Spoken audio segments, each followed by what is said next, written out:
Shema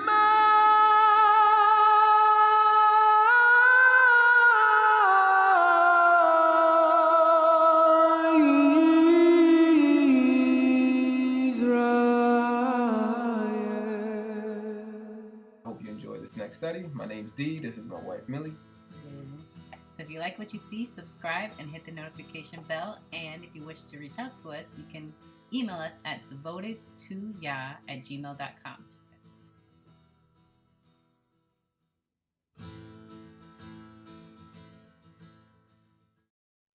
Same stuff here. John 5. Let's go to another one. John 5. A man healed at the pool of Bethesda, on the Sabbath. A man healed at the pool of Bethesda on the Sabbath. Verse 1. After this, there was a feast of the Yahudim, and Yahusha went up to Jerusalem. Now there is in Jerusalem by the sheep gate a pool, which is called in Hebrew Bethesda. Okay, you see they spoke Hebrew, okay, guys? Here's proof right here that they spoke Hebrew. All right, Greek was not the primary language for Israel. Despite what you may have read in historical readings about the context of the biblical times of the New Testament, Greek was not the primary language. But we have the Greek New Testament, which lets you know it makes sense for us, those of us who are Israelites, to go back and try to go into our Hebrew roots of what the scriptures may say in the original Hebrew. That's not wrong for us to do, even though we just have a Greek translation. Anyway, Bethesda, having 5 porches. In these lay a great multitude of sick people, blind, lame, paralyzed, waiting for the moving of the water. For an angel went down at a certain time into the pool and stirred up the water. Then whoever stepped in first, after the stirring of the water, was made well of whatever disease he had. Interesting. I'm not sure how I feel about this story.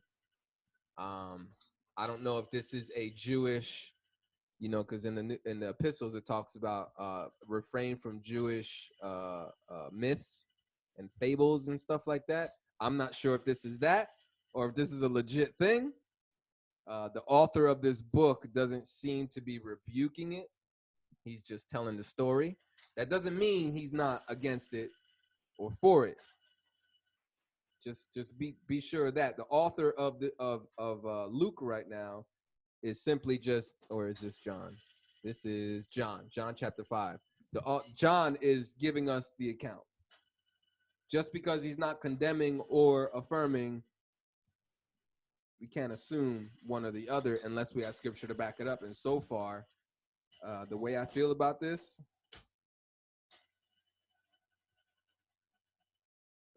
angels could do miracles. It's very possible. I don't see anything wrong with an angel being able to perform a miracle. If a human can perform a miracle, how much more an angel? Okay, if Moses could split the Red Sea, if Moses could cause 10 different things to happen in Egypt, how much more an actual angel? So, all right, maybe this was a legit thing. Now, when you start worshiping the angel, that's when it becomes a problem, right? And I'm sure there's people that did that. They came to this pool and they come and they want to worship the angel. They don't want to give Yahuwah glory. They want to give the angel glory. Likewise, if a man does healing, don't praise the man. Don't worship the man. Worship the creator who made the man and who's using the man. Anyway, that's just my thoughts on that right now. But this is in the account. This is a legit thing that was happening. An angel went down at a certain time into the pool and stirred up the water. Then whoever stepped in first, after the stirring of the water, was made well of whatever disease they had. Wow. Now a certain man was there who had an infirmity 30 years. When Yahusha saw him lying there and knew that he had already been in that condition a long time, he said to him, "Do you want to be made well?" There you go with the questions again. We always got to investigate to see if people really have the faith to be healed. How bad do you want to be healed? Is your faith like, kind of, sort of? Yeah, it is what it is. There's some people that are sick for so long, they lose faith. Like, man, I need my doctor, man. I need to have a good doctor. You know, like, I'm not asking you if you want a good doctor. I'm asking you if you want to be healed. Verse 7, the sick man answered him, Sir, I have no man to put me into the pool when the water is stirred up. But while I am coming, another steps down before me. You see, this guy did exactly what I just gave you an example of. It's like, hey, man, do you want to be healed? I need a doctor. Yahusha asks this man, do you want to be healed? He says, man, I've been waiting by this pool, man. You know, every time I try to get in the pool, somebody beat me to it, brother. Yeah, but that's not Yahusha is asking him, do you want to be healed? Yes or no? I didn't ask you if you want to get into the pool. I asked you if you want to be healed. Anyway, he's focused on the miracle thing. Why everybody's at the pool? That's what he's focused on, because that's where he's at. That's what he could see. That's the closest thing. It's tangible. It's physical. He ain't thinking about being healed by some guy who believes in Yahuwah, the God of Israel, and being able to perform a miracle without the water and the pool and the angel. So he says, Yahusha says to him, rise, take up your bed and walk. And immediately the man was made well, took up his bed and walked. There you go with the commands again. The commands. Give the person a command. So although this man's faith was focused on the pool and the angel, Yahusha still poured into that man. In my opinion, that man's faith may have been, I don't know. Maybe there could be another account of the story where he actually did believe, and maybe he said more things back to Yahusha. Are you able to heal me? Can you heal me? Who knows? But Yahusha did respond to that. And we do see in other scriptures, Yahusha does investigate. He looks upon people intently to see if they have faith to be healed. We read that recently. Yahusha does that. So he got up. This is on the Sabbath day, by the way. He says, Yahusha says, rise up, take up your bed. Now, I don't know what kind of beds they had back then, these types of people, but I imagine this guy is crippled, right? Somebody carried him there. I would imagine it had some wood, a framing, like the ambulance beds. Somebody came, would drop him off by the pool and say, yo, man, I'll come and pick you up around sundown, around evening. Good luck. All right. So you leave him there, let him hang out by the pool. Hopefully he gets his healing. His homies will come back and carry him back home. So he had his bed with him. I imagine that the bed had some structure. It might be a little heavy for one guy. But Yahusha says to him, on the Sabbath day, rise, take up your bed and walk. What happened to the guy in the book of, what is that? Numbers. Was that 11 or 13? Man that was carrying sticks on the Sabbath. He got stoned to death. Here, Yahusha just healed the man who was crippled. After he heals him, he said, now, get up, take your bed, and walk. And immediately the man was made well, took up his bed and walked. And that day was the Sabbath. The Yahudim, the Judeans, therefore said to him, who was cured, it is the Sabbath. It is not lawful for you to carry your bed. Do you see how I was trying to explain with the Old Testament passages on the previous videos? Exodus, I believe is the Exodus passage. How you got to be careful how we're judging. You want to investigate and get context for what's happening. Okay? If an animal is carrying a burden, you don't walk up to somebody and be like, you're breaking the Sabbath, brother. How dare you? You be like, yo, you ask questions. Hey, brother, how come your animal, how come you got your animal carrying a burden on the Sabbath?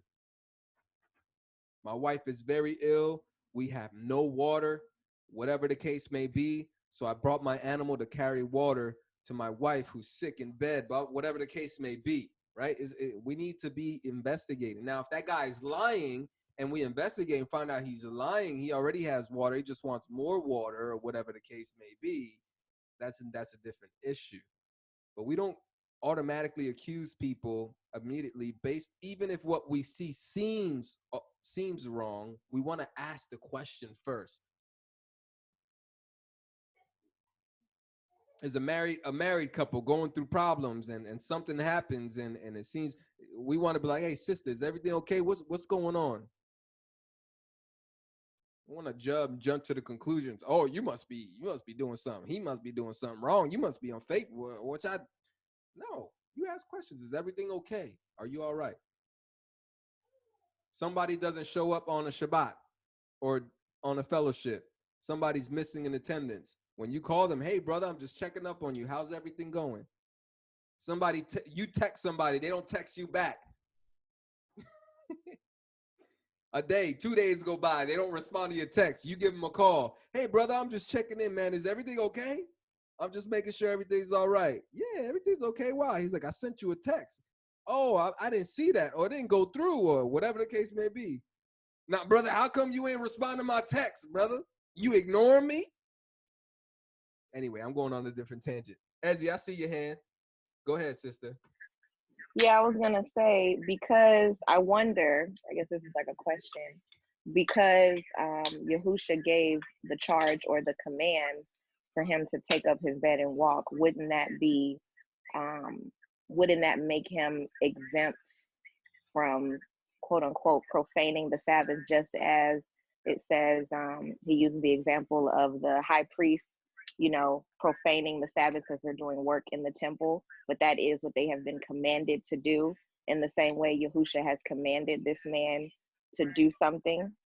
So wouldn't that exempt him from profaning the Sabbath? Another example is when the disciples ate in Matthew 9:15, when the disciples ate and Yahusha told them that they could eat. And he used, in that scripture, it says, and Yahusha said to them, can the friends of the bridegroom mourn as long as the bridegroom is with them? But the days will come when the bridegroom will be taken away from them, and then they will fast. So my question is this person who was healed like the priests and the disciples who were given a command on the Sabbath? I don't see it that way. I don't see it that way. I see it more of, this is to be a witness to everyone else who knows this man as being crippled. Again, to do good on the Sabbath. Let's announce the healing. Let's show proof and make the announcement. Not only am I healed, but I'm carrying my own bed. I think it's to send a message, and it's a good message. I'm not making this man work in the sense of now I'm going to have him carrying multiple beds and doing a whole, no, he's carrying his own bed, which he was laying on while he was crippled, however long he was crippled. Similar to if a man's in a wheelchair, okay, and on the Sabbath day, we heal this man and we tell him, now push your wheelchair around and go tell everybody about your healing and what happened. I think it'll be similar, So here's a man, he's like pushing around a wheelchair, but it's his wheelchair, and he's going around letting people know good news. He's really preaching the good news. I think that's really the heart and the spirit behind what's going on here. The man who was carrying sticks on the Sabbath in the book of Numbers, there was no context there that this man was, healed or there was any emergency situation going on. There's no context really for it. And I'm going to go with the fact that the leaders of those days judged righteously. This man was actually trying to work. He was just, for whatever reason, he was trying to, improve his situation to be better than what it was. Not that he needed it to be better, right? Because you're out in the wilderness. Everybody's out in the wilderness, right? So we got tents, we got our families, or whatever the case may be. We need wood for fire. We need wood for different things. I believe the guy was getting extra wood that he didn't need to get. There was no need. There was no necessity for it. It was a want. Versus, I think this situation is different. I wouldn't I don't really try to over spiritualize that far. I don't have a reason to so far. Let me just say that. I don't really see a reason to go that far with it. Yes, Yahusha is our high priest. Normal Israelites don't need to work on the Sabbath with the Levites. The Levites are the ones that do the work on the Sabbath. Does that make sense? Yeah, I understand what you're saying. Good try. Good try. I'll give you A for effort. Yeah, my wheels were just turning. Yep.